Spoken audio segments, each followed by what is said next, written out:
నా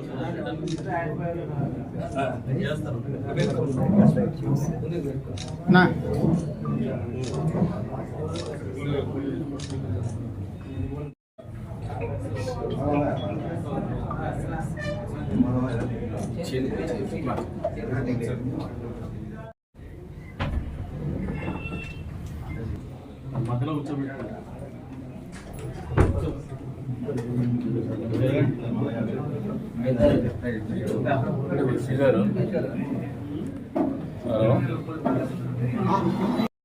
రాష్ట్ర వ్యాప్తంగా కూడా చేపట్టినటువంటి రా కదల్రా సభల్లో భాగంగా ముగింపు సభ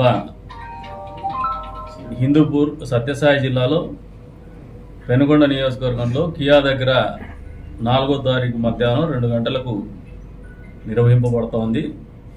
అందులో భాగంగా అన్ని నియోజకవర్గాల నుంచి కూడా జనాలు తరలి వచ్చేటువంటి కార్యక్రమం ఉంది. ప్రత్యేకించి కదిరి నియోజకవర్గంలో ఉన్నటువంటి తెలుగుదేశం పార్టీ శ్రేణులు, తెలుగుదేశం పార్టీ సానుభూతి పరులు, అభిమానులు అందరూ కూడా పెద్ద ఎత్తున తరలి రావాలని చెప్పేసి కూడా పిలుపునిస్తున్నాం. దీనికి కావాల్సినటువంటి ఏర్పాట్లు ఏవైతే ఉన్నాయో పూర్తి స్థాయిలో నిర్వహిస్తాను. దానికి గాను మండల పార్టీ కన్వీనర్లకు, క్లస్టర్ ఇన్ఛార్జీలకి, యూనిట్ ఇన్ఛార్జీలకి, బూత్ కమిటీ వాళ్ళకి అందరికీ కూడా పాత్రికేయ మిత్రుల ద్వారా అప్పీల్ చేసేది ఏమంటే అందరూ కూడా దీన్ని ప్రతిష్టాత్మకంగా తీసుకోండి. పెద్ద ఎత్తున నిర్వహిస్తున్నటువంటి సభ, ఎన్నికల ముందు నిర్వహిస్తున్నటువంటి సభ ఇది. ప్రజల్లో కూడా ఒక చైతన్యం ఉంది, ఒక మార్పు కోరుకుంటున్నారు. తెలుగుదేశం పార్టీకి అధికారం ఇవ్వాలని చెప్పేసి ఆలోచనతో ఉన్నారు. ఇటువంటి అవకాశాన్ని మనం కూడా సద్వినియోగం చేసుకోవాల్సినటువంటి అవసరం ఎంతైనా ఉందని చెప్పేసి కూడా మీ అందరికీ కూడా అప్పీల్ చేస్తున్నాను. దానికి అనుగుణంగానే పూర్తి స్థాయిలో దీన్ని పగడబందీగా ఎన్నికలను ఎదుర్కోబోయే ముందు నిర్వహిస్తున్నటువంటి సభ కాబట్టి ప్రతిష్టాత్మకంగా తీసుకుని నిర్వహించుకుందాము. అందులో భాగంగా కదిరి నియోజకవర్గం పాత్ర కూడా పెద్ద ఎత్తున ఉండాలని చెప్పేసి కూడా పిలుపునిస్తున్నాను. అంతేకాదు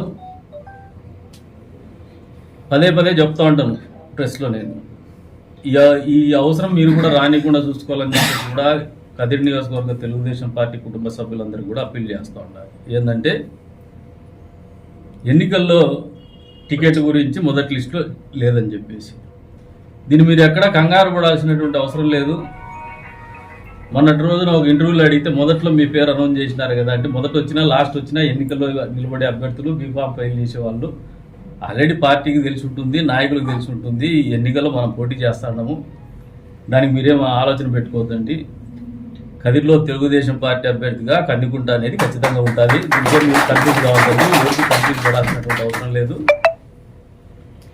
దీనికి ఎవరైనా కన్ఫ్యూజ్ చేసినా ఆలోచన పెట్టుకోవద్దండి. రకరకాల శక్తులు ఉంటాయి రాజకీయాల్లో, అది కూడా అంతా కూడా ఒక పార్ట్. అది మనకు ప్రత్యర్థులు అనేవాళ్ళు రాజకీయాల్లో ఖచ్చితంగా ఉంటారు ఎన్నికల సమయంలో.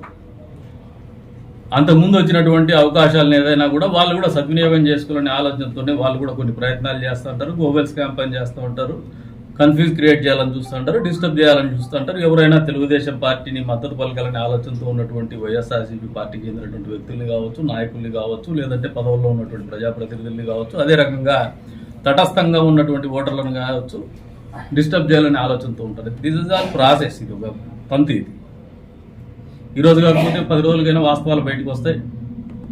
వాస్తవాలు బయటకు వచ్చిన తర్వాత ఎవరు ఎన్నికల్లో పోటీ చేస్తారనేది ఈరోజు మేము నిబద్ధత గల నాయకుడిగా నేను చెప్పేటువంటి మాటలు కూడా ఎప్పుడు కూడా అబద్ధాలు చెప్పం. మేము వాస్తవాలే చెప్పినాం, వాస్తవాలు చెప్తామని చెప్పేసి మీకు కూడా తెలుసు. కాబట్టి మీరు ఈ అపోహలు వదిలేసేయండి.